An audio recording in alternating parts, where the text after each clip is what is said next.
4 times? 4 times. What have you learned in 4 times? I've learned that to be a libertarian, it takes a lifetime commitment. It's not like most of these Republican Democrat candidates who run off into the bushes as soon as they lose a nomination or they lose an election.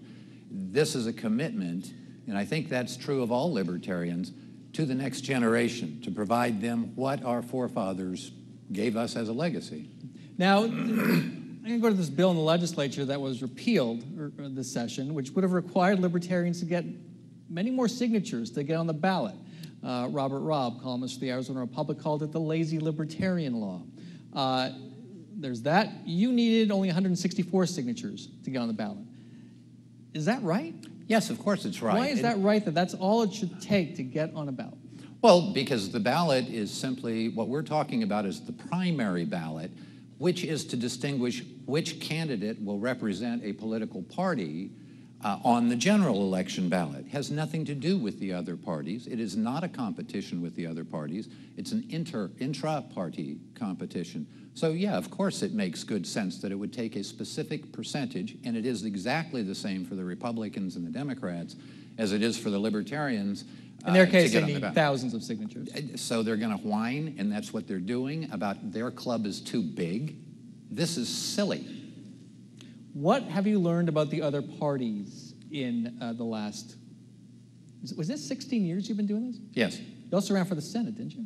Yes, I did, in 2002. Any other races? All governor. All governor. All right. Yes. What I've learned... What's the libertarian message that you found connects with voters? I think that people understand that we have gotten so far away from our founding principles. I mean, you can hear the other candidates. They'll talk about all these little ditsy-do programs and issues and bills that they're going to support, but they can't tell you what the promise all put together looks like, the future. I can, because it's based upon principles. And that's a whole different story. It's like you spoke about taxes. You seem to like them. I don't.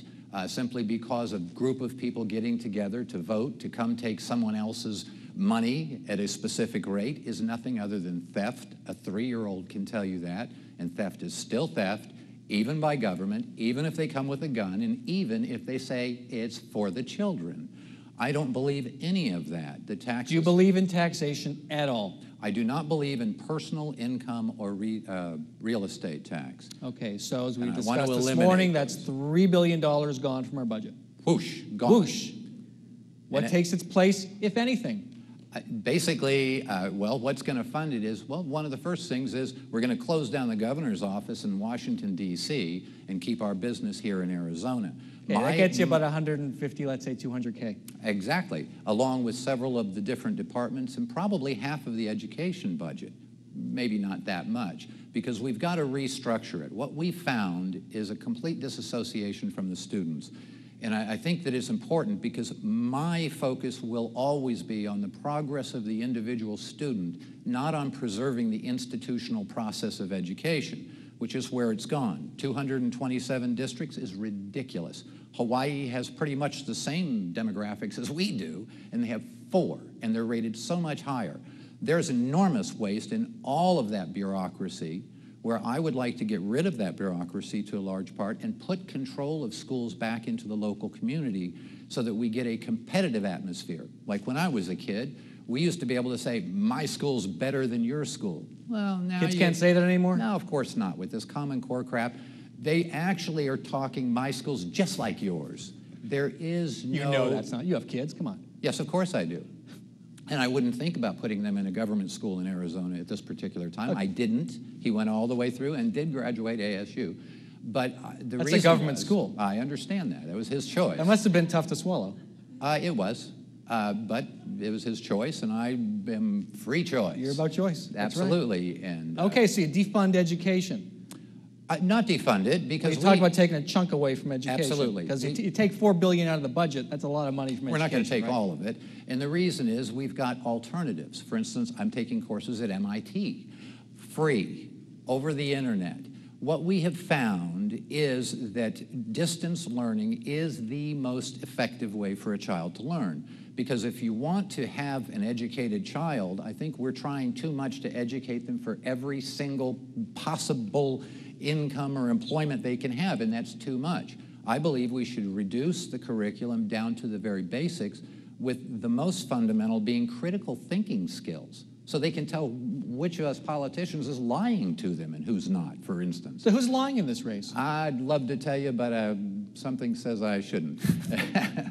But really, I have a goal for our education system to take us from being losers to leaders. And it's because I think that we should have a mission statement for our government schools. And it should be to graduate competent young men and women who are capable of going out into the world and making their own way without ever burdening anyone else. Okay, losers to leaders. Give me the 3 bullet points that are going to do that. Distance. So put students on the internet. Absolutely. And adults. You get a 50-year-old Mexican man who wants to learn English. Well, he doesn't fit in those little first-grade desks, you know. I think there's a lot of humility when they can take the learning home with them. It is proven effective. After a year, they're 2.5 years ahead on average of the brick-and-mortar counterpart. And the brick-and-mortar counterparts seem to be fairly antique. Okay, online. Number 2 is? Number 2 is to restructure the curriculum, of course, and institute a real advocacy for homeschooling, which is really, that's the top of the top. Parents many times cannot afford that. But how does a parent do that if you have so many 2-parent families that are working? Well, the reason that we have 2 parents working is because of the stupid income tax. We eliminate the income tax in totem, including a repudiation of a federal income tax, because we are a donor state. Arizona would only gain money by opting out of the federal income tax plan, or at least challenging it. And we have to question these things. We're letting the federal government have too much control in Arizona, when I believe that we could set the standard, rather than following and being like everybody else, internet, like Common Core. Internet, homeschooling, and... That's pretty much all you need. Why you need 3? Where'd you get that? Well, I asked you for 3. Yeah, I know you did. But you're a 2 bullet point. Ask me for 12. I'll give you 2. All right, I'll remember that. So, okay, homeschooling and online education. That would save a lot of money. It would save an enormous amount of money. At the same time, we'd have parents more involved in their children's activities.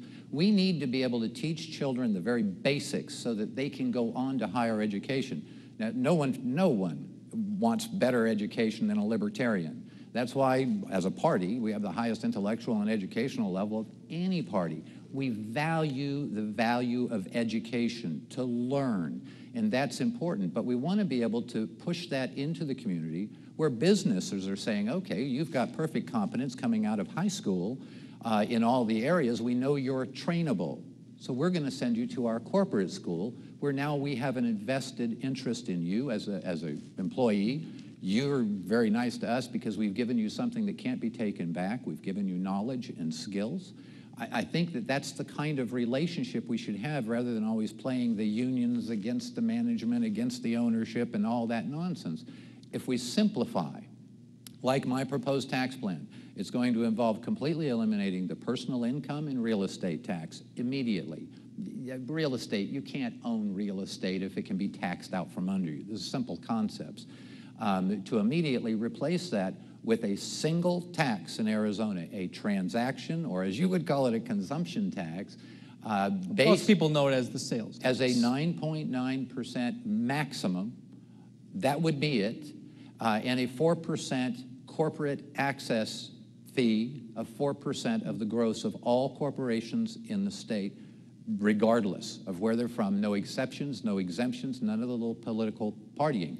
Does the state have any role in health insurance? What would you do with the Medicaid program? The Medicaid program, I think the governor was completely wrong, because she was offering to spend a little money to get a whole bunch from another source that we're already giving the federal government.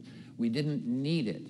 And that does create a problem, and that's one of the few things that I would believe we would have to taper off by attrition, because we lose people from the rolls, and we would have to, but at the same time encourage and create an atmosphere where new business startups, where all of the jobs come from, are welcomed.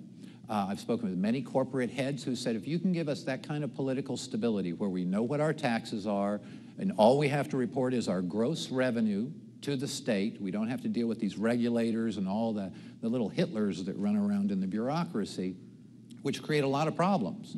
Even in the sign business, for instance, you got to go down and try to get a sign.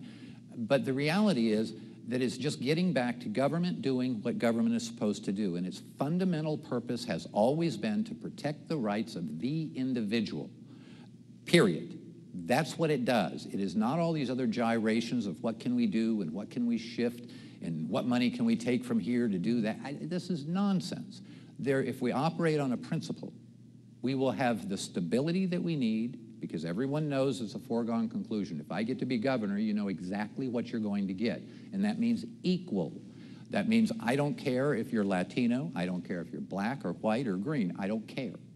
I see people as individuals and without any distinctions amongst them, and I think that's the only way government should see us, as individuals, period. The minute we let government see us and recognize us for our interpersonal relationships and contracts is the moment we let our individual liberties and freedoms slip away. And that's what I'm here to protect for the next generation. What's your day job? I'm an author. I'm writing. I've done a Pays lot the of bills? things. Of course. Yeah. But I've done a lot of things. I've traded currencies. I've owned a couple of multi-level companies that are very successful. MLM marketing. MLM marketing, of course. And water treatment businesses. We've been involved in a lot of it, from blue to white collar, corporate negotiations. I've had a unique background, and I'm very lucky and very blessed to have had it. Does the government have any role in infrastructure and taking care of our roads? Absolutely. So you'd spend money on that? I would. In fact, I have a project that I would like to see. Is that the biggest thing is that where you'd put most of what little money you plan to collect? Well, it would be between there and education. I think those are the two really big ones. But right now, we're facing an economy that businesses can't start up. There's too many regulations. I want to get rid of those. Give a stable tax base so that we can grow the business opportunities, because there's no such thing as a jobless recovery. My job, I see as governor, because it's been one overlay after the other of bad decisions. My job is not so much what I'm going to do for the people of Arizona. It's what I'm going to undo that has already been done to the people of Arizona. And I think that would instill the kind of confidence that people would have both here and out of state, to understand that we're a real state and we've got some beauty. One of my projects, for instance, is a high-speed top to bottom right up the middle of the interstate monorail system that could take you from one end of Arizona to the next. You could live in Tucson and work in Flagstaff, along with providing a very quick access to emergency facilities and emergency teams, first responders on the interstate where you need them a lot. I think that'll save lives. It'll also reinvigorate it, because on the top of this contraption that we're going to build is going to be all solar powered. It's going to power itself, along with little rental electric cars at each station, is what I envision, that are all powered, and the state, of course, is using that as another income stream. I'd like to shift the state's income streams into fee-based and services provided. I think that's a good idea for government, and an incentive for our legislature to provide better services in order to get more money to waste on their little pork projects. So you think we should all be driving state-owned cars? No, not at all. Just if you wanted to travel. You want to go up to Sedona, you could ride the train up, grab a little car, and go zipping around for $10. And you bring it back and charge it up and get on the train, go home. All right. You now have your 45 minutes, 45 seconds, excuse me. Thank you for your patience. As I said at the outset, thank you. Well, I thought it was 45 minutes, because brevity is not a word found in the Libertarian dictionary. Duly noted. Folks, my name is Barry Hess. I'm a Libertarian. I've been around and I've been involved. And I think that one of the things that has distinguished me from all other candidates is my ability to work across the aisle. Recently, with 2305, a Republican attempt to control the elections was voted late at night, all the horrible scenarios. The governor signed it foolishly. And I remember speaking with the legislature, the leadership, and telling them, you're going to run into a problem. We brought together the widest, most diverse, and largest coalition in Arizona's history. And we turned in double the signature amount, or very nearly so, because we could see past the little issues. All of us. Imagine me with the Democrats and the Greens and every other party, the League of Women Voters and the Goldwater Institute and conservatives. But I would say go to hessforgovernor.com. You'll get a lot more information, and I hope that we will win your favor and be worthy of your vote. All right. Barry Hess, thanks very much.